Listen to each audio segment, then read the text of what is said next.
Opening. The quiet moment no one talks about. Have you ever noticed how life sometimes slows down without warning? How everything suddenly feels empty, quiet, almost suspended in midair, right before something important changes? Not the kind of silence that feels depressing or hopeless. Not the kind that comes from giving up, but a strange, unfamiliar stillness. The kind that makes you wonder whether you are moving backward, even though nothing is technically wrong. The kind that feels like standing in a room after the furniture has been removed, before anything new has arrived. Most people are never taught how to recognize this moment. We grow up believing that progress must always be loud, visible, and measurable. We are trained to associate change with effort, struggle, and constant movement. If nothing is happening on the surface, we assume something has gone wrong. We assume we have missed our chance, lost our motivation, or fallen behind. But what if this quiet moment is not a mistake at all? What if it is the most important phase of transformation you will ever experience? There is a moment before every true quantum leap that almost no one talks about. A moment that does not look impressive from the outside. A moment that cannot be photographed, celebrated, or explained easily. A moment where life does not push you forward, but gently asks you to pause. This is not a pause caused by fear. It is not punishment. It is not failure. It is a recalibration. Think about nature for a moment. Before a seed breaks open and becomes something entirely new, it rests in darkness.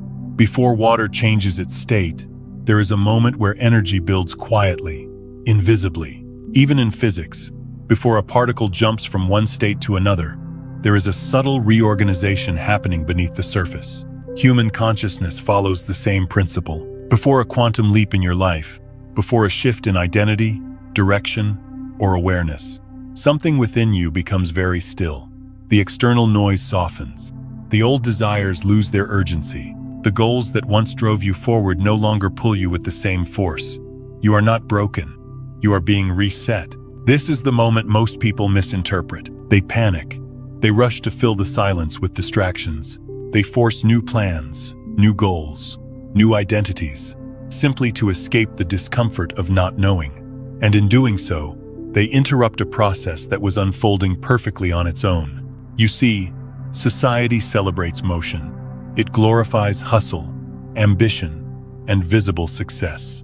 We praise the leap, but we ignore the stillness that makes the leap possible.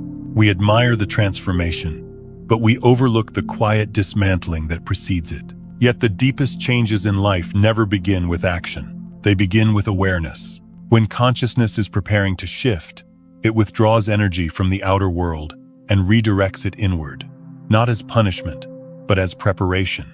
Like a river that no longer strains to flow upstream, but finally allows itself to settle, gather strength, and follow its natural direction.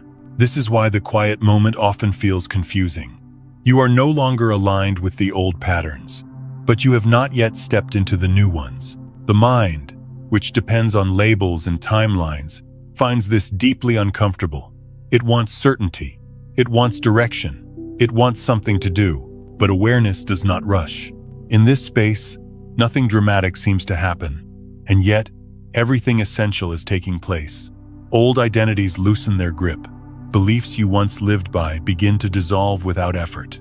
Emotional reactions soften. The need to prove, chase, or defend yourself quietly fades. This is not stagnation. It is integration. Many people believe a quantum leap is something you create through intense focus or relentless effort. But real leaps in consciousness do not come from forcing change. They come from allowing reorganization. When the noise fades, you begin to hear something subtler. Not thoughts, not instructions, but a deeper intelligence guiding you from within. A knowing that does not shout, but gently rearranges your priorities, your values, and your sense of self. This is why the quiet moment can feel so unfamiliar. It does not feed the ego. It does not offer immediate validation. It does not come with applause. It asks you to trust something you cannot yet see.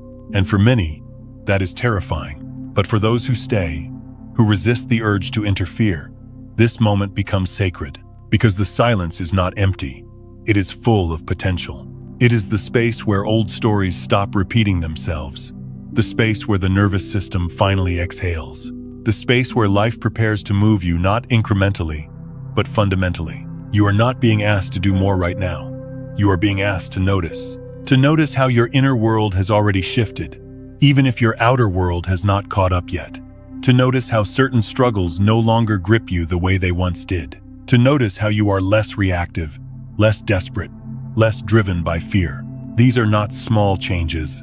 They are signals. Signals that your consciousness is moving into a different relationship with reality. Before every quantum leap, there is a shedding. Not dramatic, not painful, often barely noticeable. Like old leaves falling from a tree without resistance. No force required, no ceremony needed. And this is where the greatest misunderstanding happens. People think they need to push themselves out of this phase. They think the quiet means they should try harder, be better, become more productive, fix something that must be wrong. But the truth is far simpler. Nothing is wrong. You are not stuck. You are not lost. You are not falling behind. You are standing at the threshold. And thresholds are always quiet. They do not announce themselves. They do not demand attention. They wait patiently for your awareness to catch up. If you are experiencing this stillness, this sense that life has paused its usual demands, it may be because something much deeper is reorganizing within you. Something that does not need your effort, only your permission. This moment is asking you to stop performing, to stop striving, to stop forcing meaning where none is required, to trust that the same intelligence that brought you this far knows exactly how to carry you forward. The most profound shifts do not begin with movement. They begin with surrender. And if you can stay with this silence without trying to escape it, without labeling it as failure or delay, you may discover that it is not an ending at all. It is the breath before the leap, the moment where everything unnecessary falls away, and only what is true remains. Quiet, steady, ready. 1. Quantum leap does not begin with movement, but with an inner pause. There is a misunderstanding that quietly shapes how most people live their lives, especially in a world that constantly celebrates speed, action, and visible achievement. And that misunderstanding is the belief that growth must always look like movement, that transformation must always feel active, and that progress must always be something you can point to and explain. After many years of watching people struggle, including myself, I have come to see that the most profound shifts in consciousness almost never begin this way. They begin when energy stops scattering outward and finally gathers inward. When the endless push to become something relaxes just enough for being to take the lead. Every true quantum leap, not the motivational kind people talk about, but the kind that quietly rewires how you experience reality, happens when your energy is no longer pulled in too many directions at once. For a long time, most of us live in a state of constant dispersion. Our attention divided between worries about the future, regrets about the past, expectations from others, and the pressure to maintain an identity we no longer fully recognize. In that state, energy leaks everywhere, like light passing through cracked glass. And while a lot of activity may be happening, very little real change takes place at the level that matters. The inner pause does not arrive because life suddenly becomes difficult, or because circumstances force you to stop, even though it can look that way on the surface. More often, it arrives quietly, almost gently, as a natural response of a consciousness that has grown tired of unnecessary struggle. It is the moment when something inside you realizes that pushing harder is no longer effective, that chasing outcomes is no longer satisfying, and that repeating old strategies will not lead to new states of being. This pause is not imposed from the outside, but emerges from within, like a deep breath your system takes without asking for permission. When you stop running, not physically, but internally, something remarkable happens that most people never notice because they rush past it. The constant noise in the nervous system begins to soften. The background tension you did not even know you were carrying starts to release, and space appears where there was once only pressure. This space is not empty, even though it may feel unfamiliar at first. It is fertile, quiet, and full of unformed potential, much like soil that has been turned over and left to rest before planting something new. In this stillness, a new energetic field has room to form. Before this pause, your inner world is often overcrowded with intentions, goals, fears, and expectations. all competing for dominance. There is no space for a deeper intelligence to organize things differently. But when movement slows, when you are no longer trying to force answers, a subtle reordering begins on its own. You do not direct it, and you cannot speed it up, but you can sense it if you are willing to listen rather than act.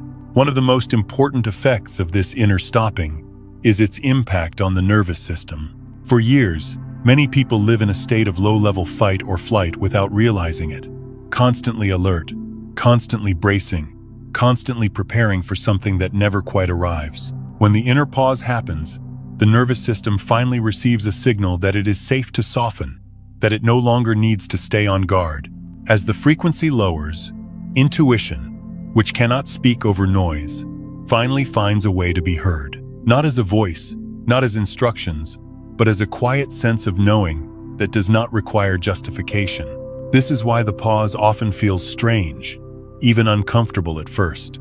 The mind is used to measuring progress through effort, through tasks completed, through visible results. When those markers disappear, the mind becomes restless and starts to question whether something has gone wrong. It may label this phase as laziness, loss of motivation, or confusion, but these labels miss the truth entirely. What is actually happening is a conservation of energy, a gathering of force before a shift that cannot occur while energy remains scattered. Think of it like a river that has been forced to flow against its natural direction for years.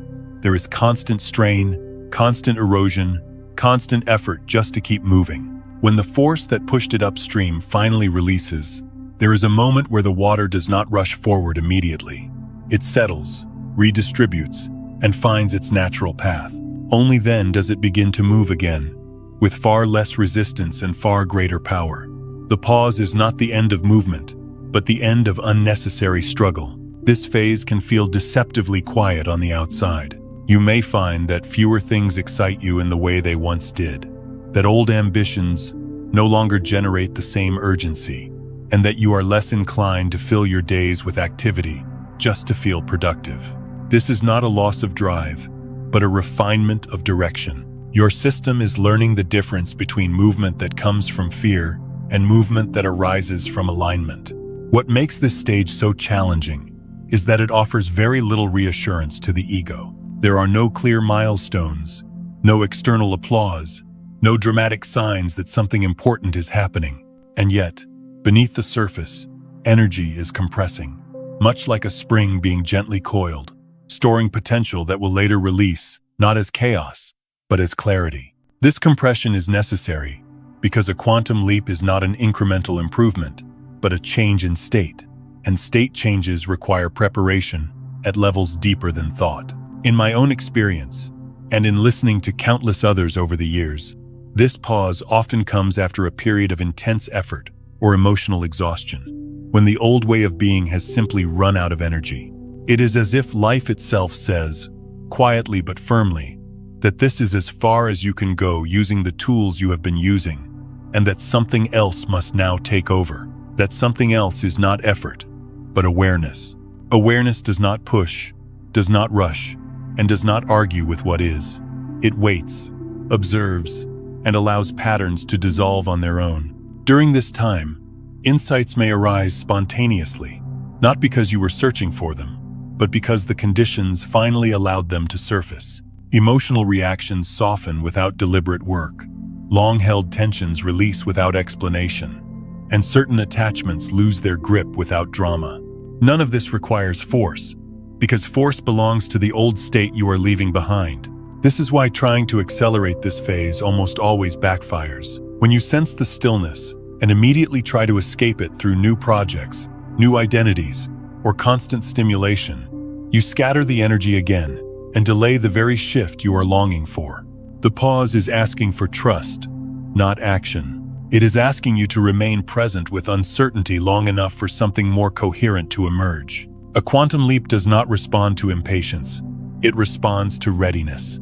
And readiness is not something you achieve through effort, but something that reveals itself when you stop interfering. When you allow the pause to do its quiet work, when you resist the urge to label it or fix it, you may notice that your inner world becomes simpler, not emptier, but clearer. Fewer thoughts compete for attention. Fewer fears demand resolution. And fewer roles feel necessary to maintain. This simplicity is not regression. It is integration. It is the system shedding what it no longer needs, so that what remains can move freely. In this sense, the pause is an act of intelligence, not hesitation. It is consciousness choosing efficiency over exhaustion, depth over noise, and truth over performance. Eventually, movement will return, but it will not feel forced. It will arise naturally, guided by a clarity that was not available before. When it comes, it will not require constant effort to sustain, because it will be aligned with the deeper current that was forming during the stillness. And when that happens, you may realize that the most important part of the quantum leap was not the leap itself, but the moment you stopped long enough to let it become possible. 2. Why life often becomes unusually quiet. Right before a major leap. There is a moment in life that many people misunderstand, and because they misunderstand it, they often fight against it, judge it harshly, or try to escape from it. This moment is when life, almost without explanation, becomes quieter than it has ever been before. The drama fades, the urgency dissolves, the familiar emotional spikes no longer rise the way they used to. And for someone who has spent years navigating intensity, ambition, and constant stimulation, this sudden calm can feel unsettling, even suspicious. What I have learned, through lived experience, and through listening deeply to others who have walked this path, is that this quietness is not random. It does not happen because life has lost interest in you, or because you have lost your edge. It happens because something within you has already changed, even if your mind has not caught up yet. Old dramas lose their power first. Situations that once triggered strong reactions now feel strangely distant, as if they belong to another lifetime. You may notice that conflicts no longer hook you the way they once did, that arguments feel unnecessary, or that emotional turbulence passes through you without leaving the same residue. This is not because you have become numb, but because the part of you that fed on intensity is slowly loosening its grip. The nervous system is no longer addicted to spikes of stress and relief. It is learning a new baseline. At the same time, goals that once excited you may begin to feel flat. Achievements you worked hard for no longer promise the fulfillment they once seemed to hold. This can be deeply confusing, especially in a culture that equates motivation with meaning. You may wonder what happened to your drive, or question whether you are giving up too easily. But what is actually happening is far more subtle and far more intelligent. Your consciousness is recalibrating its sense of reward. When awareness expands, it becomes less impressed by external symbols of success. It starts seeking coherence instead of accomplishment, alignment instead of applause.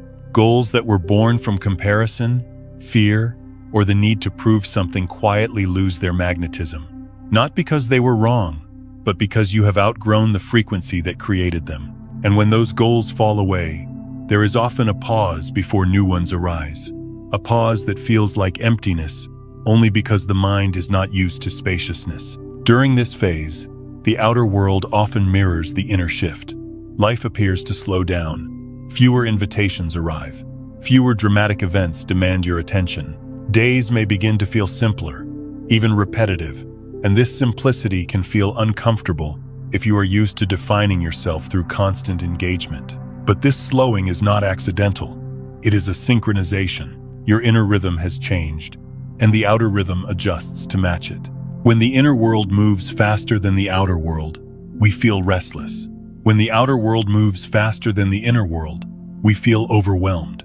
But when both slow together, a rare alignment occurs. In that alignment, awareness has room to deepen. You begin to notice subtleties that were always there but drowned out by noise. You feel your own presence more clearly. You sense emotional undercurrents rather than reacting to surface waves. This is why, paradoxically, even though there may be fewer external events, your inner experience becomes richer. Thoughts grow quieter but more meaningful. Emotions become less dramatic but more honest. You may find yourself reflecting more, not in a heavy or obsessive way, but with a gentle curiosity about what truly matters to you now. The volume of life decreases, but the depth increases. Many people label this phase as stagnation, because they measure life by how much is happening. But nothing could be further from the truth. This quietness is a sign of reorganization, much like a system temporarily going offline to install a new operating structure. When a system is updating, it often looks inactive from the outside, but internally, essential changes are taking place. The same is true for consciousness. Old emotional circuits are being dismantled. Patterns that once governed your reactions are losing energy. Beliefs that shaped your identity are dissolving, not through effort, but through irrelevance. When something no longer fits who you are becoming, it does not need to be destroyed. It simply stops being used. And when many things stop being used at once, life grows quiet. This quietness can feel disorienting because it removes familiar reference points. Without drama, without urgency, without clear external direction, the mind struggles to orient itself. It asks, what now? Who am I? And where is this going? But these questions belong to the old framework, a framework that assumed meaning must be constantly produced, rather than quietly recognized. In truth, this phase is not asking you to figure anything out. It is asking you to notice what has already shifted, to notice that you are less reactive, that you no longer crave intensity for its own sake. That peace feels more nourishing than excitement. These are not signs of decline. They are signs of maturation. Think of it like a lake after a storm. When the winds die down, the surface becomes still, but beneath that stillness, sediment settles and clarity returns. If you disturb the water too quickly, you never see what lies beneath. The calm is not the absence of movement, but the condition that allows transparency. So when life becomes unusually quiet, it is often because the storm phase has done its work. You have learned what you needed to learn from intensity. You have extracted the lessons from struggle. Now, awareness is ready to integrate, to make sense of everything without adding more noise. This is also why trying to force excitement during this phase often feels exhausting rather than energizing. Activities that once stimulated you now feel hollow. Conversations that once entertained you feel repetitive. It is not that the world has become dull, but that your sensitivity has increased. You can no longer ignore incoherence. Your system knows when something is out of alignment, even if you cannot articulate why. This quiet phase is deeply protective. It shields you from unnecessary entanglements, while a deeper restructuring takes place. It gives you time to let go without pressure, to rest without guilt, and to listen without agenda. And perhaps most importantly, it prepares you to move forward from a different center, not from fear or lack, but from clarity. People who interrupt this phase too soon often recreate the same patterns in new forms. They chase new goals with old motivations. They enter new relationships with the same unmet needs. They change environments without changing frequency. And eventually, the quiet returns, because the lesson was not completed. But for those who stay with it, who resist the urge to label the calm as failure, something remarkable happens. A new sense of direction begins to emerge. Not as a list of tasks, but as a feeling of rightness. You start to sense what deserves your energy and what does not. You move less, but each movement carries more weight. This is the hidden grace of the quiet before the leap. It strips life down to what is essential. It removes distractions without drama. It teaches you that meaning does not come from how much you do, but from how aligned you are with what you do. So if your life feels quieter than usual, if the noise has faded, and the excitement has softened, do not rush to fill the space. Do not assume you are falling behind. Consider the possibility that you are being brought into alignment with a deeper rhythm, one that does not need constant validation to be real. This quiet is not a pause between chapters. It is the place where the next chapter is being written, slowly, carefully, and in a language that can only be heard when everything else goes silent. 3. The feeling of emptiness is a transitional phase of consciousness. There comes a point on this inner journey that almost everyone fears, not because it is painful in a dramatic way, but because it removes the familiar ground beneath their feet. It is the moment when the old sense of self quietly dissolves, yet nothing new has stepped in to replace it. What remains is a feeling many describe as emptiness, a strange spaciousness that feels neither positive nor negative, just unfamiliar, undefined, and deeply unsettling to a mind that has learned to survive by knowing who it is at all times. This emptiness does not appear randomly. It arises precisely when an old identity has finished its work. You no longer resonate with the roles you once played, the ambitions that once shaped your days, or the emotional patterns that once defined your reactions. And yet, you cannot honestly return to them, even if you try. There is a quiet knowing that going back would feel false, like wearing clothes that no longer fit your body, or speaking a language that no longer expresses your truth. At the same time, there is no clear vision of who you are becoming. No label feels accurate. No future version feels solid enough to step into. This in-between space is what creates the sensation of emptiness. You are no longer who you were, but you are not yet who you will be. The mind does not like this at all. It is wired to seek continuity, to define itself through stories, memories, and projections. When those stories dissolve and no new ones appear, the mind interprets the gap as danger. It calls it confusion. It calls it loss of direction. Sometimes it even calls it depression. But this interpretation comes from misunderstanding the nature of the transition. In truth, this is not a collapse of consciousness.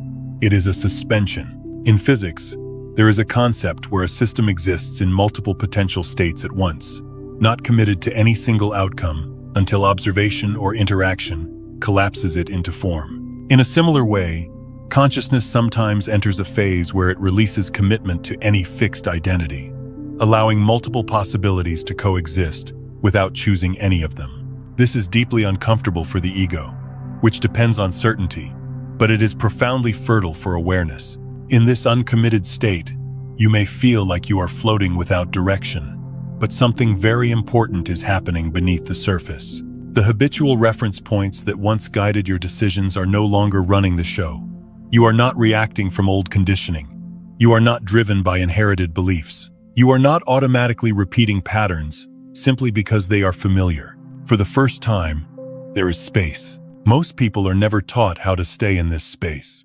From an early age, we are encouraged to define ourselves quickly and maintain that definition at all costs. We learn to say who we are, what we want, and where we are going, even when those answers no longer feel true. So when consciousness naturally moves into this undefined phase, the reflex is to escape it as fast as possible. People rush to adopt new identities, new spiritual labels, new goals, or new explanations, anything to avoid the discomfort of not knowing. But rushing out of emptiness is like planting seeds before the soil has settled. The growth may look fast, but it is often unstable. The emptiness you are feeling is not the absence of meaning. It is the absence of noise. It is what remains when the mind stops filling every moment with interpretation and evaluation. In this quiet openness, awareness has room to sense what actually matters now.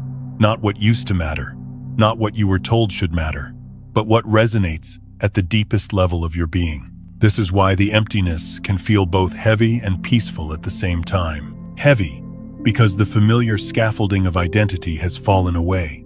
Peaceful, because without that scaffolding, there is far less internal conflict. You may notice that even though you feel uncertain, you also feel strangely unburdened.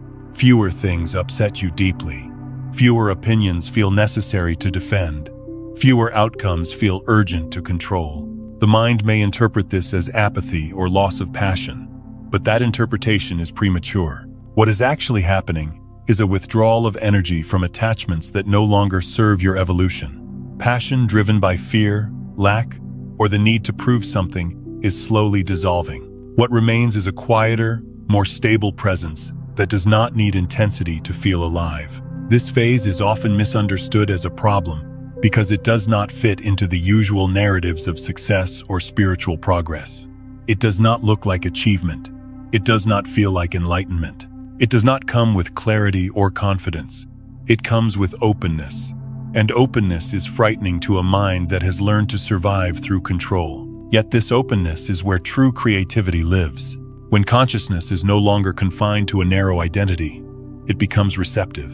New insights arise not through effort, but through availability. You may find yourself drawn to different ideas, different rhythms, different ways of living, not because you are searching for answers, but because something within you, is listening more deeply. Inspiration during this phase does not arrive as a plan, but as a subtle pull, a quiet curiosity that does not demand immediate action. This is why trying to label the emptiness too quickly can be counterproductive. When you call it a problem, you immediately try to fix it. When you call it depression, you try to escape it. When you call it confusion, you try to think your way out of it. But when you recognize it as a transitional phase, you give it permission to complete its work. And its work is simple, though not easy for the ego to accept. Its work is to dissolve what is no longer true, without rushing to replace it. In this space, awareness learns to exist without leaning on identity. You begin to experience yourself not as a story, but as presence, not as a role, but as consciousness itself. This does not feel dramatic. It feels ordinary, quiet, and strangely intimate. You are no longer trying to become someone. You are simply allowing yourself to be here. This is why the emptiness is often the most creative phase of consciousness, even though it looks unproductive from the outside. Creation does not always begin with action. It often begins with space. Space for something new to emerge, without being shaped by old expectations. Space for truth to reveal itself without being filtered through past conditioning. Think of it like clearing a room completely before redesigning it. When the room is empty, it can feel stark, even uncomfortable. You might be tempted to rush furniture back in just to make it feel familiar again. But if you wait, if you allow yourself to sit in that emptiness for a while, you begin to sense what actually belongs there. The emptiness gives you discernment. The same is true within. This phase is not asking you to define yourself. It is asking you to trust that definition will arise naturally when the time is right. It is not asking you to know where you are going. It is asking you to stop pretending you already know. It is not asking you to fix anything. It is asking you to rest in what is unfolding. For someone who has spent years striving, achieving, and pushing forward, this can feel like the hardest lesson of all. But it is also one of the most liberating. When you no longer cling to who you think you should be, life gains the freedom to show you who you are becoming. The emptiness is not a void to be feared. It is a womb, a space where form has not yet solidified, where possibility remains open, and where consciousness prepares to take a leap, not by effort, but by alignment. If you can stay with this space without trying to escape it, without demanding answers before they are ready, you may discover that what emerges from it feels more authentic, more grounded, and more peaceful than anything you could have constructed through willpower alone. This is the quiet truth many overlook. Before something new can be lived, something old must fully dissolve. And between those two movements, there is always emptiness, not as punishment, not as failure, but as grace. 4. The ego resists silence more than anything else. There is a part of us that feels deeply uncomfortable the moment life grows quiet, and that part is not mysterious once you learn how it survives. The ego does not live on peace, presence, or inner clarity. It lives on movement, comparison, and achievement. It needs contrast to feel real. It needs problems to solve, goals to chase, and stories to maintain. Without these, it begins to feel as though it is disappearing. And for the ego, disappearance feels like death. This is why silence is so threatening to it. When life slows down and the outer noise fades, the ego loses its familiar fuel. There is less to prove, fewer roles to perform, and fewer markers by which it can measure its worth. In the absence of action and validation, it starts to panic, not loudly at first, but subtly, through doubt, restlessness, and a vague sense that something must be wrong. The ego cannot distinguish between stillness and stagnation, because its entire identity is built on doing rather than being. As long as there is something to chase, the ego feels safe. It does not matter whether the chase leads to fulfillment or exhaustion. What matters is that the chase exists. Action reassures it. Busyness comforts it. Achievement validates it. Silence removes all of these supports at once, and when that happens, the ego responds the only way it knows how, by creating fear. When there is nothing left to prove, nothing left to defend, and no obvious direction to push toward, the ego begins to feel exposed. It no longer knows how to justify its existence. This is when it starts whispering stories into your mind. stories designed to pull you back into familiar patterns. It may tell you that you are becoming lazy, that you are losing your edge, or that you are wasting time. It may remind you of others who seem to be moving faster, achieving more, or receiving more recognition. Not because that comparison is meaningful, but because comparison gives it a sense of position. The ego thrives on labels, and silence removes them. In silence, you are not successful or unsuccessful. You are not ahead or behind. You are not winning or losing. You are simply present. And for the ego, that is unbearable, because presence offers no hierarchy, no scorecard, and no story to cling to. It cannot survive without contrast, so it tries to recreate contrast by labeling the quiet as something negative. This is where many people turn against themselves. They begin to judge the stillness instead of listening to it. They interpret the absence of urgency as a personal failure. They assume that if they are not striving, they must be regressing. The ego encourages these interpretations because they push you back into motion, back into effort, back into the old loop where it knows how to operate. Doubt is one of its favorite tools. Thoughts arise that sound reasonable on the surface but carry an undertone of fear. You might hear questions like, what if this calm means you have given up? What if you miss your chance? Or what if staying still makes you irrelevant? These thoughts are not neutral. They are strategies. They are attempts to re-establish control by pulling you back into familiar terrain, even if that terrain was exhausting or unfulfilling. What makes this phase especially challenging is that the ego often disguises its resistance as responsibility. It frames restlessness as ambition. It frames anxiety as concern for your future. It frames comparison as motivation. In doing so, it convinces you that ignoring the silence would be the sensible thing to do. But when you look closely, you may notice that following these impulses does not bring relief. It brings tension. It brings contraction. It brings a subtle sense of self-betrayal. Silence, on the other hand, does not demand anything from you. It simply reveals what is already present. And that is precisely why the ego resists it so fiercely. The ego is not evil. It is not something to be destroyed. It is a survival mechanism that learned to equate worth with performance and safety with control. For many years, it may have protected you. It may have driven you to succeed, to adapt, and to survive difficult circumstances. But there comes a point where the strategies that once kept you safe begin to limit your growth. At that point, silence becomes necessary, not as punishment, but as evolution. When the ego senses that it is losing dominance, it reacts strongly. It amplifies fear. It urges action. It insists on certainty.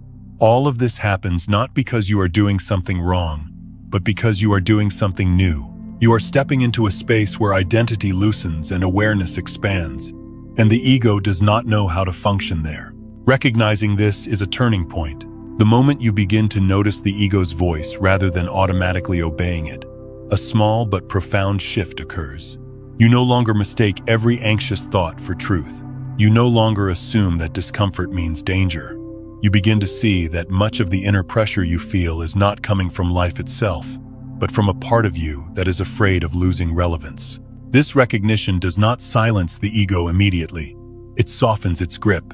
It creates distance between awareness and reaction. Instead of being pulled back into old loops, you can pause and observe what is happening.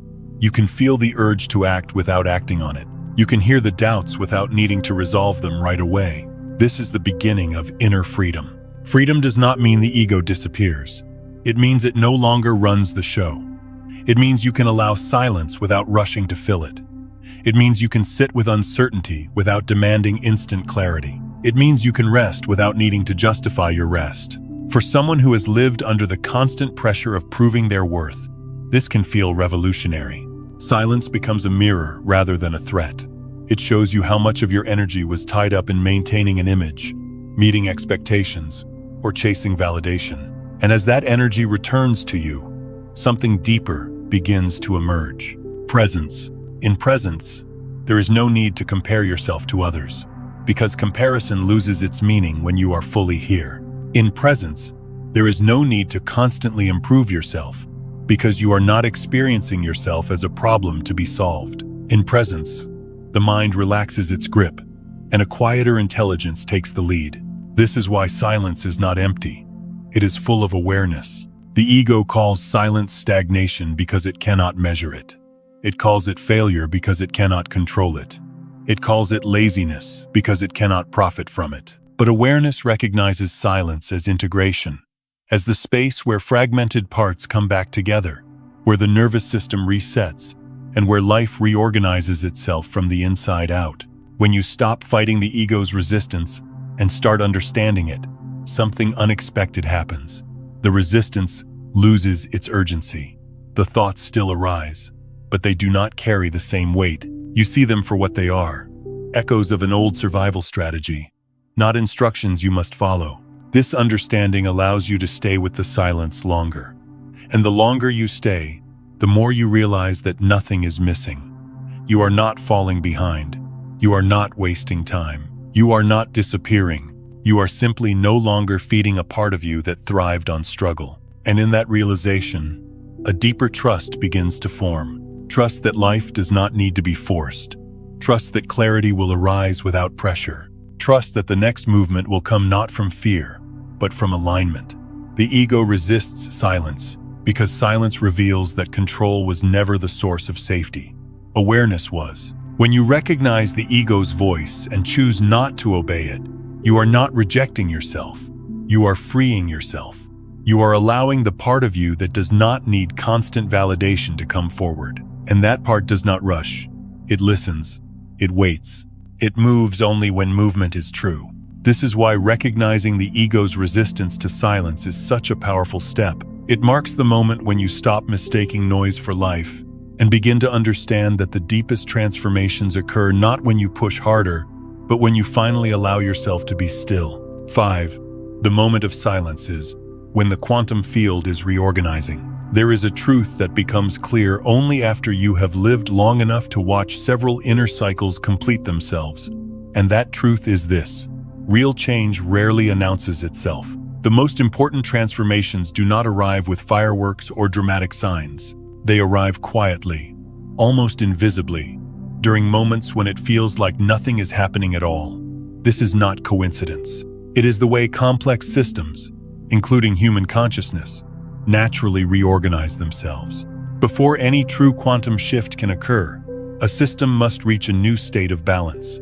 In physics, a particle does not simply jump from one level to another at random. There is a period of adjustment, a subtle recalibration where forces redistribute and stabilize.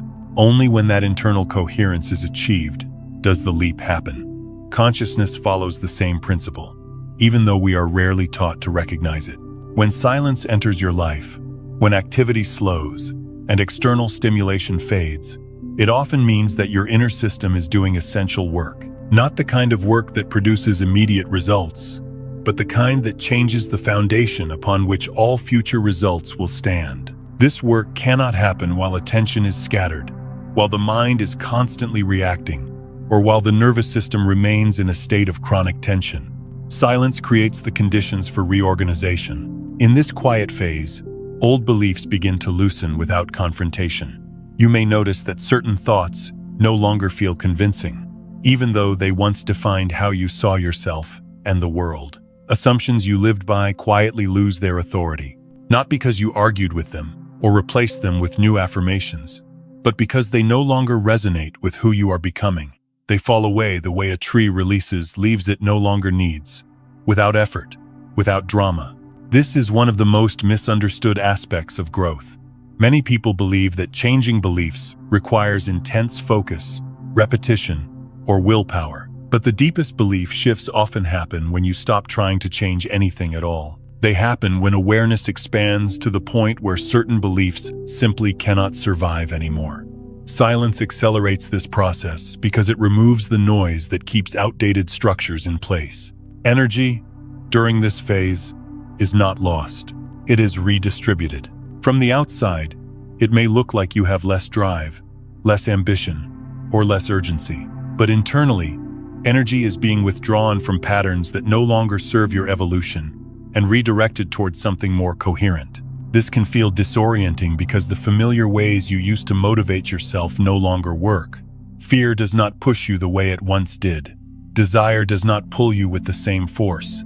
And without those drivers, the mind assumes something is wrong. In reality, something is finally right. The system is learning to operate from alignment rather than pressure.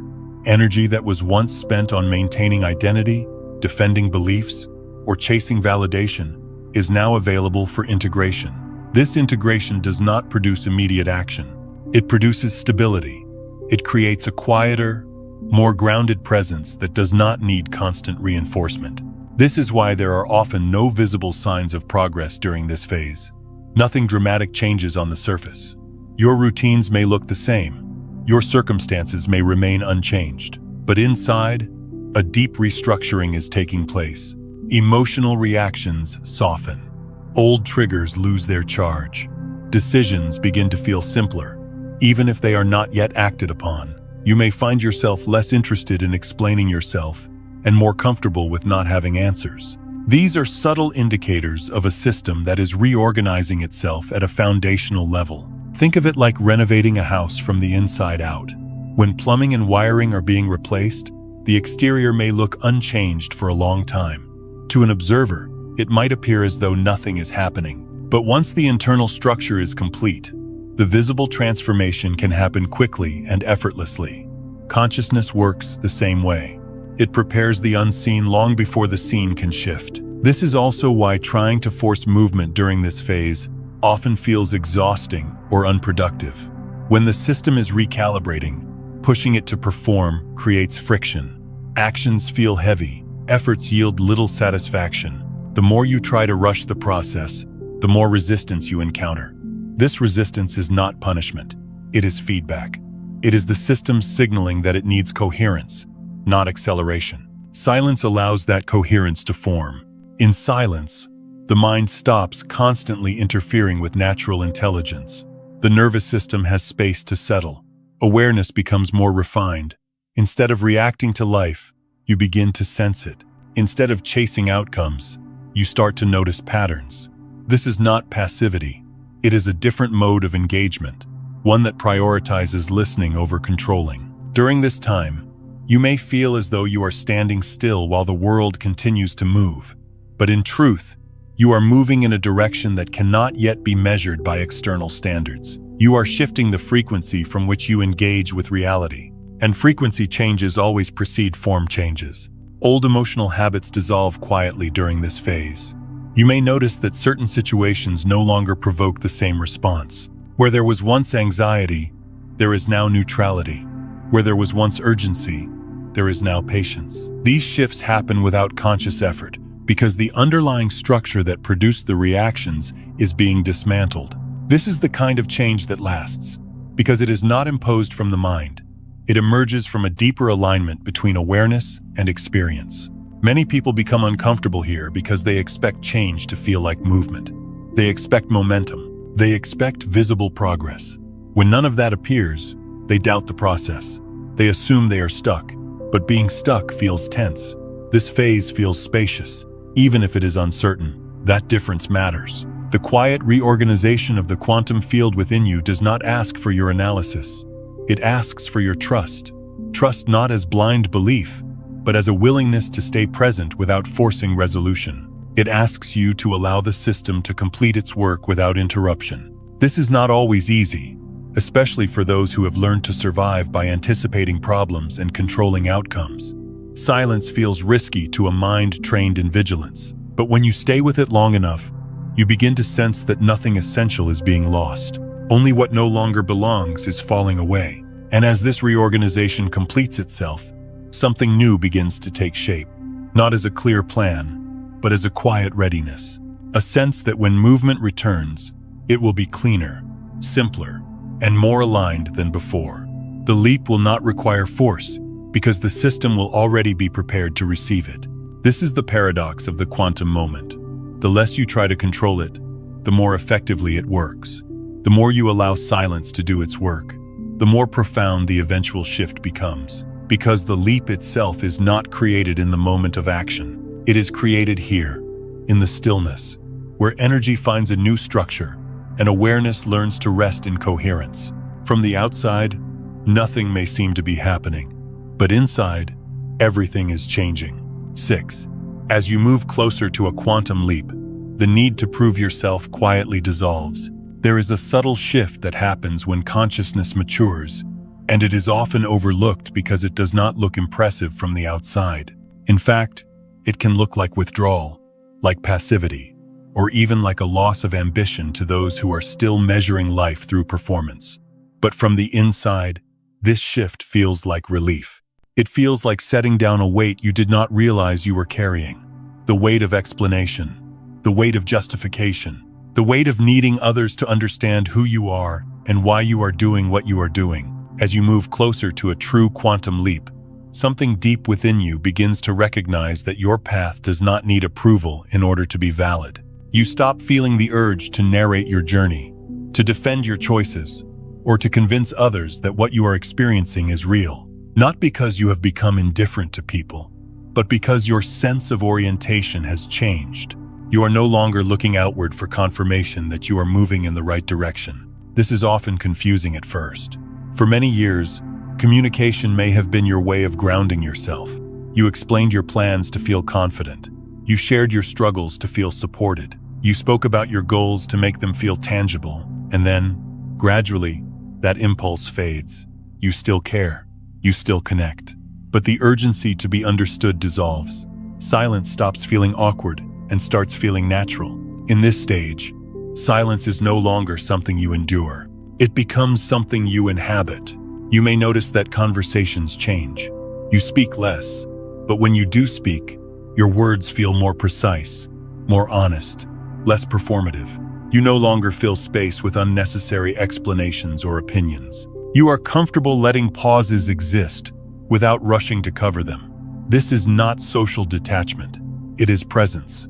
You are no longer speaking to manage perception. You are speaking only when something true wants to be expressed. Alongside this, the need for recognition softens in a way that surprises many people. Praise no longer creates the same lift. Criticism no longer creates the same sting. You still appreciate kindness, and you still notice feedback, but neither defines you. You are no longer measuring your worth through external responses, and this does not require discipline or self-denial. It happens naturally as your attention turns inward. This is one of the clearest signs that consciousness is maturing. When awareness stabilizes, it no longer needs constant reinforcement. It does not need to be mirrored by others to feel real. You begin to trust your own experience, not as a belief system, but as lived truth. You know when something resonates and when it does not, without needing agreement to validate it. This trust does not come from confidence in the personality. It comes from alignment with something deeper.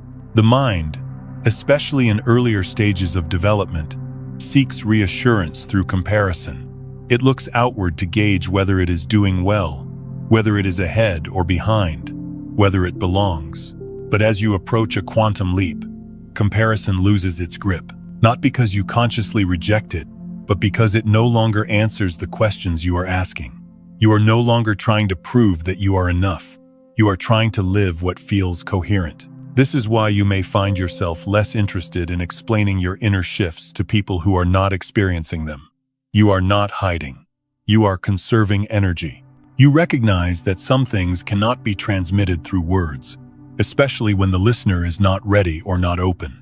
And instead of forcing understanding, you allow distance to exist without resentment. This can feel lonely if you misinterpret it.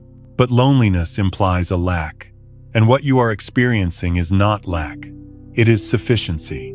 You are learning to be with yourself without needing constant reflection from others. This does not diminish your capacity for connection. It deepens it. Relationships that remain during this phase often become more honest, more spacious, and less transactional. You are no longer connecting to be seen. You are connecting to share presence. One of the most liberating aspects of this stage is the way silence becomes comfortable. You no longer feel the need to fill every moment with conversation, activity, or stimulation. Quiet moments no longer trigger anxiety or self-doubt. They feel grounding, restful, even nourishing. You begin to understand that silence is not the absence of connection, but the absence of noise. In silence, You hear yourself more clearly. This is also where trust in your inner experience becomes stronger than reliance on external feedback. You still listen to others. You still consider perspectives, but you no longer hand over authority. You no longer abandon your own knowing simply because someone else disagrees. This does not make you rigid. It makes you rooted. You can hold multiple viewpoints without losing your center. This internal trust is not arrogance. It is intimacy with your own consciousness. You have lived long enough to recognize the difference between intuition and impulse, between fear and clarity, between alignment and avoidance. You are not guessing anymore. You are sensing. And sensing does not require explanation. It only requires attention. From the outside, this phase may look like withdrawal from social momentum. You may participate less in discussions that revolve around proving, competing, or posturing. You may step back from environments that demand constant performance. But this is not rejection of society. It is discernment. You are learning where your energy is actually nourished and where it is merely consumed. This discernment often brings a sense of calm that others may not understand. You seem less reactive, less opinionated, less eager to impress, and some may interpret this as disengagement. But inside, you are more engaged than ever, just not in the ways that drain you. You are engaged with what is real. As consciousness matures, it becomes less concerned with appearance and more concerned with integrity. Integrity not as moral correctness, but as internal coherence. Your thoughts, actions, and values begin to align without effort. And when alignment is present, there is no need to advertise it. There is no need to prove it. It speaks quietly through how you live. This is why the urge to explain fades. Explanation is often a response to doubt, either your own or someone else's. When doubt dissolves, explanation becomes unnecessary. You trust the timing of your life. You trust the intelligence moving through you. And you trust that those who are meant to walk with you will recognize that truth without being convinced. It is important to understand that this stage does not mean isolation. It means selective openness. You may share deeply with a few rather than superficially with many. You may choose quality over quantity in connection. And this choice feels natural, not forced. You are no longer trying to be understood by everyone. You are trying to be honest with yourself. This honesty brings a quiet confidence that does not announce itself. You do not need to be right. You do not need to be seen as advanced or evolved. You do not need to position yourself in any hierarchy. You are simply living from a place that feels true. And truth does not require validation. This is one of the clearest signs that a quantum leap is near. Not because something dramatic is about to happen, but because something unnecessary has already fallen away. The need to prove, to perform, to explain, to be recognized as someone special, all of that begins to loosen. What remains is presence, steady, unremarkable, and deeply peaceful. And from that presence, movement will eventually arise again. But when it does, it will not be driven by fear of being unseen or misunderstood. It will be guided by alignment, by clarity, by a quiet knowing that does not need applause to be real. This is not the end of connection. It is the beginning of connection without conditions. Connection that is not built on image, expectation, or performance. Connection that arises naturally when you no longer need to prove who you are because you are finally living it.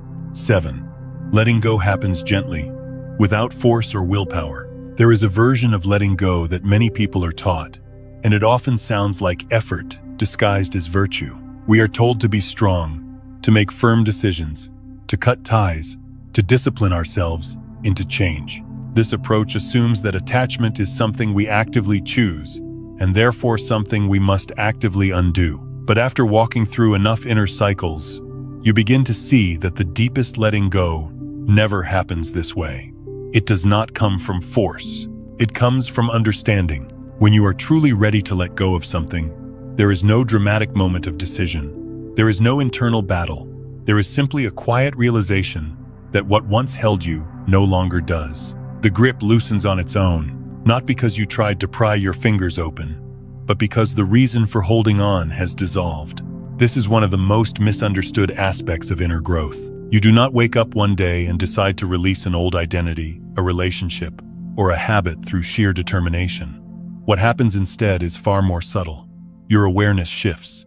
You see more clearly. And in that clarity, attachment loses its logic. You are not fighting it. You are outgrowing it. This is why letting go, at this stage of consciousness, feels almost anticlimactic. There is no emotional explosion, no need for closure speeches, no urge to explain yourself. You simply notice that you are no longer investing energy in the same places. Your attention moves elsewhere, naturally, the way a river changes course when the terrain shifts beneath it. Some relationships begin to fade during this phase, and when it happens organically, it does not feel cruel or dramatic. Conversations become less frequent. Shared interests no longer align. The emotional charge that once sustained the connection dissipates, and rather than conflict, there is often quiet acceptance on both sides. No one did anything wrong. No one needs to be blamed. The relationship served its purpose, and now it gently steps aside. This kind of fading can feel strange if you are used to endings being loud or painful. The mind expects loss to hurt. It expects separation to involve grief or anger. But when letting go is rooted in awareness rather than rejection, the experience is different. There may be tenderness, there may be nostalgia, but there is very little resistance. What remains is a sense of rightness, even if it cannot be fully explained. The same thing happens with habits and patterns that once defined your daily life. Behaviors that were once automatic begin to lose their pull. You do not need to forbid yourself from them. You simply forget to engage. The impulse weakens because the emotional or psychological need it was serving is no longer present. Without that need, the habit has no energy to sustain itself. This can be surprising, especially if you have spent years trying to change certain behaviors through discipline or control. You may have believed that change requires struggle, that transformation must be earned through effort. But here, change arrives quietly, without demanding anything from you. You do not feel proud or virtuous for letting go. You feel lighter. This lightness is important to notice. When letting go is forced, it often leaves behind tension, a sense of sacrifice, a feeling that something valuable was taken away. But when letting go is the result of understanding, there is relief. The system recognizes that it is no longer carrying what it does not need. There is more space, more ease, more freedom of movement inside. This is why there is often no sense of loss at this stage, only a gentle sense of completion. You are not losing something that mattered. You are releasing something that has finished doing its work. And what finishes naturally does not need to be mourned in the same way as what is torn away. It is also why trying to force letting go before this understanding arrives rarely works. You may cut off contact. You may suppress behaviors. You may convince yourself that you are done. But if the underlying attachment has not been seen clearly, it simply finds another way to express itself. The pattern returns in a new form. The relationship dynamic repeats with someone else. The habit resurfaces under a different name. Awareness is what ends cycles, not effort. When awareness matures, it brings with it a deep honesty. You no longer cling to what is familiar just because it is familiar. You are willing to see when something no longer aligns with who you are becoming. And in seeing that clearly, you do not need to push it away. It steps aside on its own. This is why the letting go that happens near a quantum leap feels so different from anything you have experienced before. It is not driven by frustration or exhaustion, though those may have preceded it. It is driven by coherence. Your inner world is reorganizing, and anything that does not fit the new structure simply cannot stay. There is also a kindness to this process that is often overlooked. When letting go happens naturally, there is far less collateral damage. You are less likely to burn bridges or create unnecessary conflict.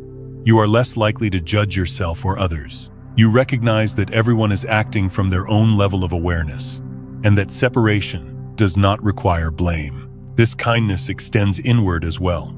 You stop shaming yourself for past attachments. You no longer see them as weaknesses or mistakes. You understand that they were responses to who you were at the time. They helped you survive. They helped you learn. And now, they are no longer needed.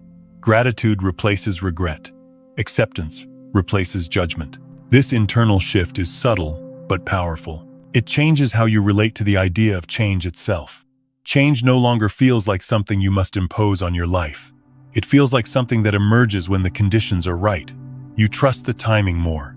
You interfere less. You stop trying to manage every outcome. You begin to see that life has its own intelligence, and that intelligence does not require force to operate. The mind often wants to take credit for letting go. It wants to say, "I chose this. I decided this. I made this happen." But the truth is simpler and more humbling. Letting go happened because you saw clearly, and clarity does not belong to the ego. It arises when awareness is allowed to deepen without obstruction. This is why the process feels gentle. Gentleness is not weakness. It is efficiency. When something is truly understood, there is no need for struggle. Struggle only exists where there is resistance, and resistance fades when insight arrives. At this stage, you may notice that your life begins to simplify in ways you did not plan. Fewer obligations feel necessary. Fewer explanations feel required. You carry less emotional baggage from the past. This simplicity is not minimalism as a lifestyle choice. It is simplicity as a natural outcome of inner alignment. And with that simplicity comes a sense of ease that cannot be manufactured. You are not constantly negotiating with yourself. You are not forcing discipline. You are not fighting desire. You are responding to life from a quieter, more integrated place. Decisions become easier because there is less internal conflict.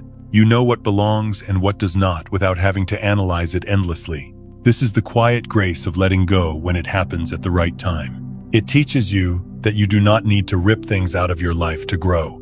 You only need to see them clearly. When you do, they release you as much as you release them. There is mutual completion. No drama, no bitterness. Just movement forward that feels clean. As this process unfolds, you may realize that what you feared letting go of was never the thing itself, but the identity attached to it. When that identity dissolves, the fear dissolves with it. You are not losing yourself. You are discovering that you were never defined by what you are releasing. This understanding creates trust. Trust in the process. Trust in your own timing. Trust that when something truly no longer serves your growth, it will fall away without you needing to force it. And this trust is essential as you approach a quantum leap, because the leap itself is not made by clinging harder or trying harder. It is made by lightening the load, by allowing what is complete to complete itself, by stepping forward without dragging the past behind you. Letting go, at this stage, is not an act of courage. It is an act of clarity. And clarity, once it arrives, does the work quietly, gently, and thoroughly, leaving behind not emptiness, but space. Space for something new to arrive without resistance. Space for movement that does not require effort. Space for a life that feels aligned rather than managed. This is the kind of letting go that does not ask anything of you. It simply happens when you are ready to see. 8. This silence is completely different from unconscious emptiness. There is an important distinction that many people never learn to make, and because of that, they misunderstand one of the most meaningful phases of inner growth. Not all quiet is the same. Not all stillness carries the same quality. There is a form of emptiness that comes from avoidance, disconnection, or numbness, and there is a form of silence that arises from deep presence. They may look similar on the surface, but inwardly, they are worlds apart. The silence you encounter as you approach a quantum leap is not an escape from life. It is not a withdrawal from responsibility or a retreat into indifference. It is the opposite. It is a movement toward life, but toward life as it is actually experienced, rather than life as it is constantly interpreted. This silence does not shut you down. It opens you up. Unconscious emptiness feels dull and heavy. It carries a sense of absence, as though something essential is missing. It often comes with dissociation, with a lack of sensitivity, with a desire to distract oneself just to feel something again. Conscious silence, however, feels alive. It feels grounded. It feels quietly alert. Even when nothing is happening, there is a sense of being fully here. This is one of the first signs that the silence you are experiencing is not avoidance, but presence. You are not numbing out. You are tuning in. As this deeper silence settles, your awareness naturally moves into the body, not as a technique, not because you are trying to be mindful, but because the mind is no longer pulling attention outward at every moment. You begin to feel your breath more clearly, not just as air moving in and out, but as a rhythm that is always there, steady and reliable. You notice sensations in the body that you once ignored, subtle tensions releasing, gentle waves of feeling passing through without needing to be named or analyzed. This bodily awareness is not dramatic. It is intimate. It brings you into a closer relationship with yourself, not as an idea, but as a living process. You may notice emotions arising and dissolving without turning into stories. A wave of sadness comes, is felt fully, and then passes. A moment of joy appears quietly, without the urge to hold on to it. Nothing needs to be amplified or suppressed. This is a very different experience from unconscious emptiness, where emotions feel muted or inaccessible. Here, emotions are present, but no longer overwhelming. They move freely because they are no longer being resisted or manipulated by the mind. At the same time, the mental landscape begins to change. The mind becomes less interested in constructing elaborate scenarios about the future.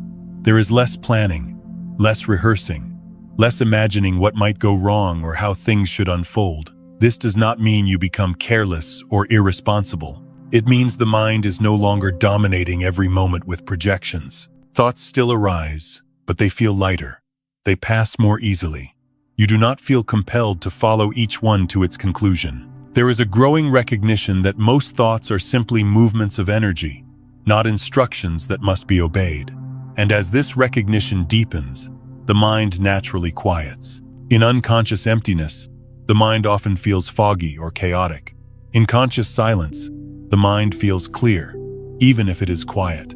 There is an alertness without tension. Awareness remains sharp, but it is no longer restless. This is why attention begins to return to the present moment without effort. You are not forcing yourself to stay here. You simply notice that you are already here. Sounds are heard more clearly. Light and shadow are noticed without commentary. Simple actions, walking, drinking water, sitting in a room, feel complete in themselves. There is no sense that something else needs to happen for the moment to be meaningful. This natural return to the present is not something you achieve through discipline. It happens because the mind no longer sees value in constant distraction. It has learned, through experience, that chasing the future does not bring peace, so it relaxes its grip. And when the grip loosens, awareness settles where it always belonged. Many people fear this state because they confuse presence with passivity. They worry that if they stop constantly thinking ahead, they will lose momentum or ambition. But what actually happens is the opposite. When attention rests in the present, actions become more precise, more grounded, and more effective. You do less, but what you do carries more clarity. This is why this form of silence becomes the foundation of sustainable awakening. Awakening that is built on intensity, dramatic experiences, or constant insight often burns itself out. It relies on peak moments that cannot be maintained. But awakening that arises from presence is quiet, stable, and enduring. It does not depend on special states. It is woven into ordinary life. In this silence, you are not trying to escape the world. You are meeting it without the filters that once distorted your experience. You are no longer constantly narrating your life as it happens. You are living it. This distinction matters deeply. When silence comes from avoidance, it isolates you. It creates distance between you and your own experience. When silence comes from presence, it connects you more deeply to everything. You feel more alive, not less. More sensitive, not numb. More responsive, not withdrawn. You may notice that your relationships change in subtle ways during this phase. You listen more. You interrupt less. You respond instead of react. Conversations feel simpler, but also more honest. You are not waiting for your turn to speak. You are actually hearing what is being said. And when you speak, it is not to fill space, but to express something real. This is another sign that the silence is conscious. In unconscious emptiness, connection feels effortful. In conscious silence, connection feels natural. You do not need to perform or impress. You are present, and presence itself becomes the bridge. There is also a growing sense of trust that emerges here. Trust not in outcomes, but in process. You begin to see that life does not need to be constantly managed to unfold intelligently. You become more comfortable with uncertainty, not because you have answers, but because you are no longer terrified of not having them. This comfort with uncertainty is one of the clearest indicators of mature awareness. It shows that your sense of self is no longer anchored solely in thought. You can exist without constant definitions. You can rest without needing to know what comes next. Unconscious emptiness feels like drifting without direction. Conscious silence feels like standing still with awareness. One is disorienting, the other is grounding. And because it is grounding, it supports lasting transformation. From this place, insights arise naturally. Decisions become clearer, not because you think harder, but because there is less interference. You begin to sense when something is aligned and when it is not. This sensing is not emotional or intellectual. It is embodied. It feels like a quiet yes or no in the body. This embodied clarity is the seed of a stable awakening. It does not fluctuate wildly. It does not depend on mood or circumstance. It is available even in difficult moments, even in uncertainty, because it is rooted in presence rather than outcome. This is why the silence you are experiencing now matters so much. It is not an empty space to be filled. It is a living space to be inhabited. It is teaching you how to be with life directly, without constantly standing between yourself and experience through thought. If you try to escape this silence, if you label it as avoidance or boredom, you may miss its gift. But if you stay with it, gently, without expectation, you begin to understand that this is not a phase to get through. It is a way of being that can accompany you through whatever comes next. The mind may still try to pull you back into old habits of distraction and projection. That is natural. But now, you recognize the difference. You can feel when silence is alive and when emptiness is unconscious. You can sense when you are present and when you are absent, and that recognition itself is awakening. This is the quiet ground from which all real change grows. Not change that needs to be announced or defended, but change that integrates into who you are. Change that does not fade when circumstances shift. Change that remains because it is not built on effort, but on awareness. This silence is not a void. It is a field of attention, of sensitivity, of aliveness.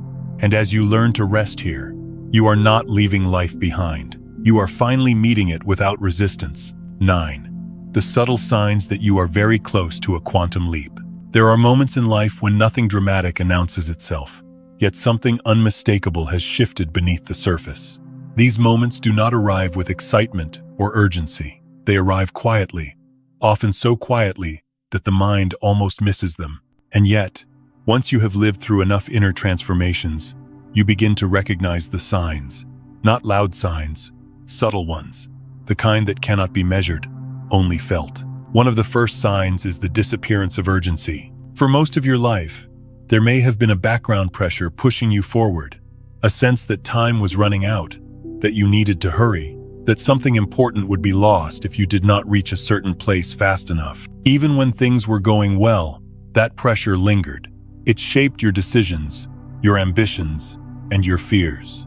Then one day, without effort, it softens. You notice that you are no longer rushing toward the future, not because you have given up, but because the future no longer feels like a threat. This absence of urgency can be unsettling at first. The mind may ask whether you have become complacent or indifferent. But if you look closely, you will see that what has disappeared is not care, but anxiety. You still move, you still act, but you are no longer driven by the fear of missing out or falling behind. You begin to sense that life is not something you have to outrun in order to catch. Alongside this, another subtle shift takes place. You stop measuring your progress against the pace of others. Where comparison once stirred restlessness or self-doubt, there is now a quiet neutrality. You can see others moving faster, achieving more, or reaching milestones that once mattered deeply to you. And instead of panic or envy, you feel calm. Not because you believe you are better or worse, but because you no longer experience life as a race. This does not mean you stop caring about growth. It means you stop confusing growth with speed. You begin to understand, not intellectually but experientially, that every life unfolds according to its own rhythm. That rushing your process does not bring fulfillment, only fatigue. And so when others surge ahead, you do not feel left behind. You feel where you are, and where you are feels sufficient. This sense of sufficiency is one of the clearest signs that something fundamental has changed. With it comes a quiet trust that is difficult to explain but easy to recognize once it appears. You do not have proof that everything is working out. You do not have guarantees or timelines. And yet, there is an underlying confidence that things are unfolding as they should. Not because you believe in blind optimism, but because your inner experience has become more coherent. This trust does not come from positive thinking. It comes from alignment. When your inner world is no longer at war with itself, when your thoughts, emotions, and actions are no longer pulling in opposite directions, a natural sense of trust emerges. You feel that even if you cannot see the full picture, you are moving in harmony with something larger than your personal plans. This trust is quiet. It does not demand reassurance. It simply rests. As this trust deepens, intuition begins to speak more clearly. For much of your life, decision-making may have been dominated by analysis, by weighing options, by predicting outcomes. Reason had its place, and it still does, but it no longer holds exclusive authority. There is now another voice, softer but steadier, that guides you. You may feel drawn toward certain choices without being able to fully justify them. You may feel an immediate sense of yes or no in your body before the mind catches up. This intuition does not shout. It does not argue. It simply indicates direction. What is important to notice is that this intuitive clarity does not feel impulsive. It feels grounded. It is not driven by emotion or desire. It arises from stillness. The more you listen to it, the more you realize that it has always been there, but it was drowned out by mental noise and external pressure. Now, because your inner world is quieter, this guidance becomes easier to hear. You may also notice that your reactions to uncertainty have changed. Situations that once would have caused anxiety now feel manageable, even neutral.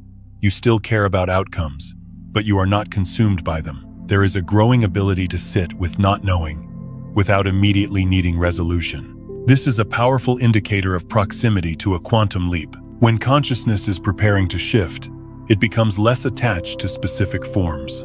It recognizes that identity and fulfillment do not depend on immediate results. You begin to feel okay, even content, in the absence of clear answers. This does not mean you lack direction. It means your sense of well-being is no longer postponed until some future event. For many people, this is the first time they experience peace without conditions. You do not need success to feel whole. You do not need validation to feel grounded. You do not need certainty to feel safe. You are not numb. You are present. And presence has its own quiet stability. This sense of being okay without visible progress can be deeply misunderstood by those around you, and even by your own mind. You may wonder whether you are settling or lowering your standards. But if you listen carefully, you will notice that what has changed is not your values, but your relationship to them. You still value meaning, contribution, and growth. You simply no longer need them to prove your worth. This shift removes enormous pressure from the system. As pressure dissolves, clarity increases. You begin to see more clearly what matters and what does not. Decisions become simpler, not because choices disappear, but because internal conflict lessens. You are no longer torn between what you want and what you think you should want. The two begin to align. This alignment often brings a surprising sense of calm in situations where you once felt urgency. Deadlines feel less threatening. Setbacks feel less personal. Delays feel less catastrophic. You respond rather than react. You adjust rather than panic. These are not small changes. They indicate a shift in the center from which you are living. Another subtle sign is how you relate to outcomes. You still take action when action is needed. You still care about results, but you are no longer emotionally dependent on them. Success does not inflate you. Failure does not collapse you. You are learning to hold outcomes lightly, not because they do not matter, but because your identity no longer hangs on them. This emotional flexibility is one of the most reliable indicators of inner readiness. When consciousness is no longer tightly bound to form, it can move more freely. It can adapt without losing itself. And this freedom is essential for a quantum leap, because a leap requires the release of old reference points. You may also notice that you feel more at ease with simplicity.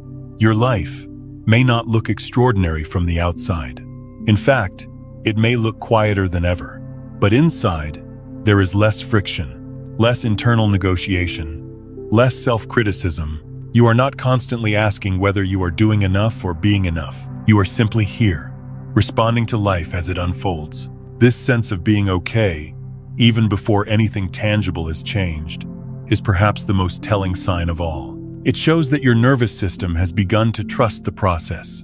It shows that your sense of self is no longer built on anticipation or regret. It shows that you are no longer postponing peace until some future milestone. And when peace is no longer postponed, transformation accelerates. This is the paradox many people miss.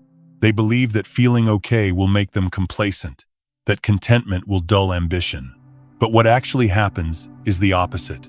When you are no longer driven by fear or lack, your actions become cleaner, more intentional, and more aligned. You waste less energy. You choose more wisely. The quantum leap does not require desperation. It requires coherence. And coherence is what these subtle signs are pointing to. A state where urgency has softened, comparison has lost its grip, trust has deepened, intuition has sharpened, and inner peace no longer depends on external confirmation. Nothing about this phase is flashy. Nothing about it demands attention. But if you are paying attention, you will recognize it as a threshold, a place where the old ways of pushing no longer apply, and new ways of being are quietly taking shape. If you find yourself here, feeling strangely calm without knowing why, trusting without proof, resting without guilt, and sensing direction without urgency, it may be because you are closer than you think, not to an outcome, but to a shift in how you experience reality. And when that shift completes itself, the change that follows will not feel forced. It will feel natural, almost inevitable, because the leap was not something you were preparing to make. It was something you were preparing to allow. 10. The most important thing in this phase is allowing, not interfering. There is a moment in every deep transformation when effort quietly becomes an obstacle. Not because effort is wrong, but because its job is finished. The habits of striving, fixing, and managing that once helped you survive and grow are no longer suited for what is unfolding now. And yet, this is often the hardest moment to recognize, because the mind has been trained to equate doing with progress and control with safety. At this stage, allowing is not passivity. It is discernment. Allowing means you stop trying to push change to happen faster than it is ready to happen. You stop leaning forward internally, reaching for outcomes that have not yet formed. This leaning, though subtle, creates tension. It introduces noise into a process that requires quiet. When you sense the urge to accelerate, to force clarity, or to manufacture momentum, it is often a sign that the old way of operating is trying to reclaim control. Change that is forced rarely integrates. It may look impressive on the surface, but it carries instability underneath. True quantum leaps do not respond to pressure. They respond to coherence. And coherence emerges when the system is allowed to settle into its own rhythm. One of the most important forms of non-interference during this phase is resisting the temptation to return to old behaviors simply because they feel familiar. Familiarity can be comforting, especially when you are standing in uncertainty. The mind seeks refuge in what it knows, even if what it knows no longer serves you. It may urge you to re-engage with old patterns, old habits, or old identities, not because they are aligned, but because they are recognizable. This pull toward the familiar is not wisdom, it is habit. Allowing does not mean indulging this pull. It means noticing it without obeying it. You do not need to reject old behaviors aggressively or judge yourself for feeling drawn to them. You simply do not feed them. You let them arise and pass without turning them into action. Over time, their energy diminishes, not because you fought them, but because you stopped reinforcing them. Another essential aspect of allowing is letting silence exist without labeling it. The mind is quick to categorize experience. It wants to call silence good or bad, productive or wasteful, spiritual or meaningless. But the moment you label silence, you begin to interfere with it. You impose interpretation where none is needed. Allowing asks you to experience the quiet directly, without trying to define it. This is more challenging than it sounds. Without labels, the mind feels exposed. It cannot orient itself as easily. But this exposure is precisely what allows deeper intelligence to surface. When you stop naming what is happening, you begin to feel it, and feeling carries information that labeling obscures. In this unlabeled space, awareness has room to reorganize itself naturally. You do not need to instruct it. You do not need to supervise it. Consciousness, like the body, has an innate capacity to self-regulate. Just as you do not consciously control your heartbeat or digestion, you do not need to consciously manage your inner transformation at this level. Trust becomes the central practice here. Trust not in specific outcomes, but in the process itself. Trust that awareness knows how to integrate experience without your constant involvement. Trust that clarity will arise when the conditions are right, not because you demanded it, but because the system reached coherence. This trust is not blind. It is experiential. You have already seen moments in your life where forcing solutions created more problems, and moments where stepping back allowed things to resolve themselves in ways you could not have planned. Allowing simply extends that understanding inward. One of the greatest challenges in this phase is the fear that if you do not intervene, nothing will happen. The mind equates non-action with stagnation, but there is a difference between inactivity and non-interference. Inactivity is withdrawal from life. Non-interference is active presence without control. You remain engaged, attentive, and responsive, but you do not impose direction prematurely. This is a subtle but crucial distinction. When you allow rather than interfere, you remain open to signals that guide natural movement. You notice when action arises organically rather than forcing it out of anxiety. When movement comes from this place, it feels lighter, more precise, and more sustainable. You do not need to motivate yourself constantly. The energy is already there. Allowing also means accepting that not everything will make sense right away. The mind wants explanations. It wants timelines. It wants reassurance that all this quiet is leading somewhere worthwhile. But insisting on understanding before the process completes is another form of interference. It keeps awareness oriented toward the future instead of resting in what is actually happening now. When you stop demanding meaning from every moment, meaning reveals itself naturally. This is where many people make a subtle mistake. They turn allowing into a strategy. They try to allow in order to get something. But true allowing has no agenda. It is not a technique to produce results. It is a recognition that the deeper movements of life cannot be managed by the thinking mind.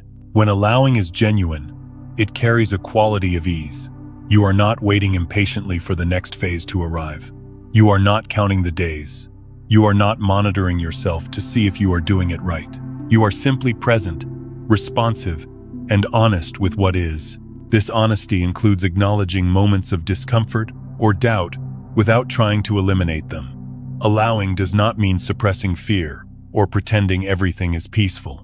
It means letting whatever arises exist without turning it into a problem that needs immediate resolution. Fear passes more quickly when it is not resisted.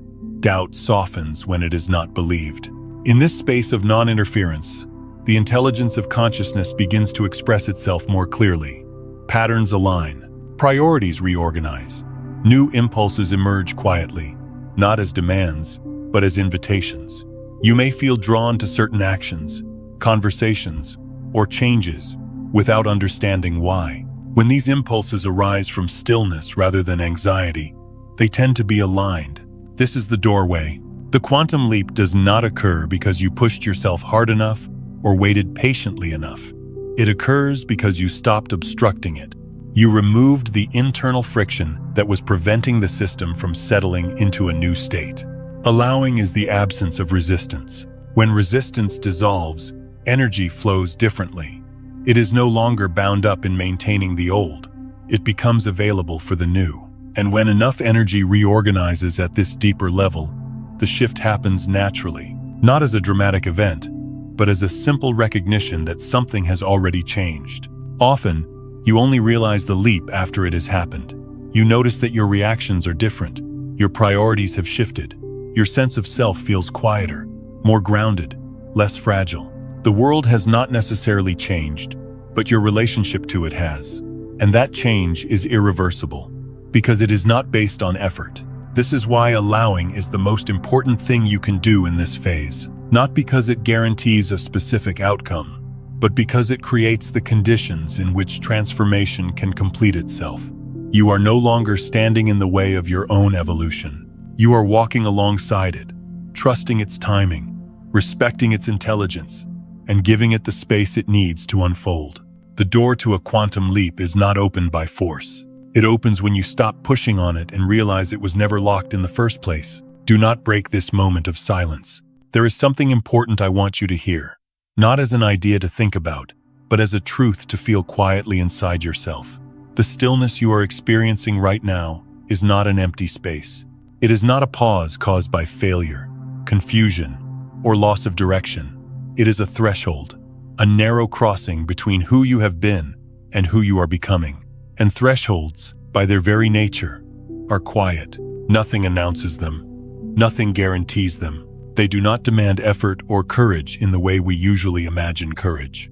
They simply ask one thing of us, and that one thing is often harder than action. They ask us not to interfere. Most people never make it through this moment, not because they are incapable, but because they misinterpret what is happening. They assume that silence means something has gone wrong. They grow uncomfortable with the lack of stimulation, the absence of urgency, the feeling that life is no longer pushing them forward. And so, they rush to fill the space. They distract themselves. They recreate old dramas. They return to old patterns. Not because those patterns are true, but because they are familiar. In doing so, they break the very moment that was preparing them for a deeper shift. This is why so many people feel as though they are always close to change, always on the verge of something meaningful, yet never quite crossing over. They do not fail at the leap itself. They fail at staying still long enough for the leap to happen. They mistake the quiet before transformation for stagnation and run back into noise. But you are here now, and that matters. If you are listening to this, and something in you feels recognized rather than convinced, it may be because you are already standing at that threshold. You may notice that your life has slowed down in ways you did not plan, that the old motivations no longer drive you, that the questions you used to ask no longer feel relevant, and that instead of clarity, you are surrounded by a gentle, unsettling openness. This is not a mistake. This is preparation. The silence you are in is doing work that effort cannot do. It is loosening the grip of identities that no longer fit. It is dissolving beliefs that once kept you safe but now keep you small. It is recalibrating your nervous system so that you no longer confuse pressure with purpose. None of this happens loudly. None of it needs your approval. It happens because consciousness knows how to evolve when it is not being constantly managed. What I want to invite you into, very gently, is patience without waiting, presence without striving, trust without proof. Do not try to turn this moment into something else. Do not rush to define it. Do not demand that it produce results on your timeline. And most importantly, do not abandon it simply because it feels unfamiliar. Familiarity is not truth. It is habit. And habits are meant to be outgrown. There is a quiet intelligence moving through your life right now, one that does not operate through force or urgency. It does not shout directions. It does not offer guarantees. It works by subtraction rather than addition. It removes what is unnecessary so that what remains can move freely. This is why the moment feels so bare. There is less to hold on to, less to explain, less to perform. And that can feel like loss if you are still identifying with what is falling away. But if you look more closely, you may notice something else emerging alongside the emptiness. A sense of lightness, a sense of honesty, a sense that you no longer need to pretend you know what comes next. That sense is not weakness, it is readiness. Many people believe that readiness looks like certainty, confidence, and clear plans. But real readiness often looks like openness, like humility, like a willingness to stand without armor. When you no longer need to control the outcome, you are finally available for something new to arrive. This is why I say, with great care, do not break this silence. Do not break it by rushing back into old habits just to feel productive. Do not break it by judging yourself for not moving faster. Do not break it by comparing your pace to someone else's journey. And do not break it by assuming that stillness means nothing is happening. Something is happening. It is just not happening in the way the mind expects. If your life feels quieter, simpler, and less dramatic than it used to. That may not be because you are shrinking. It may be because you are integrating. If your ambitions feel less urgent, that may not be because you have lost direction. It may be because your direction is changing at a level deeper than goals. If you feel less compelled to prove yourself, explain yourself, or rush toward the future, that may not be resignation. It may be wisdom. This moment does not ask you to do anything heroic. It asks you to stay. Stay with the not knowing. Stay with the simplicity. Stay with the silence long enough for it to reveal what it is preparing. You do not need to understand it. You only need to stop interfering with it. And here is something I want you to remember, especially if doubt visits you in quiet moments. Many people miss their quantum leap not because they were incapable of change, but because they could not tolerate the stillness that came before it. They mistook preparation for delay. They mistook silence for emptiness. They mistook rest for failure. You do not have to make that mistake. If life feels as though it has slowed you down, consider the possibility that it is not holding you back. It may be positioning you. If nothing seems to be happening on the outside, consider that something fundamental may be reorganizing within you. And if you feel suspended between who you were and who you are becoming, know that this suspension is not a void. It is a doorway. You are not late. You are not behind. You are not broken. You are being prepared. Prepared to move not from fear, but from alignment. Prepared to act, not from urgency, but from clarity. Prepared to live, not from habit, but from truth. In the next chapter, which we will explore together, we will talk about what happens after the quantum leap. Not in the dramatic way it is often portrayed, but in the surprisingly ordinary, grounded way it actually unfolds. We will talk about why life, after the leap, often looks simpler, quieter, and more human than expected, and why that simplicity is not a downgrade, but an arrival. For now, let this be enough. Let the silence do what it knows how to do, and trust that when movement returns, it will not feel forced. It will feel right.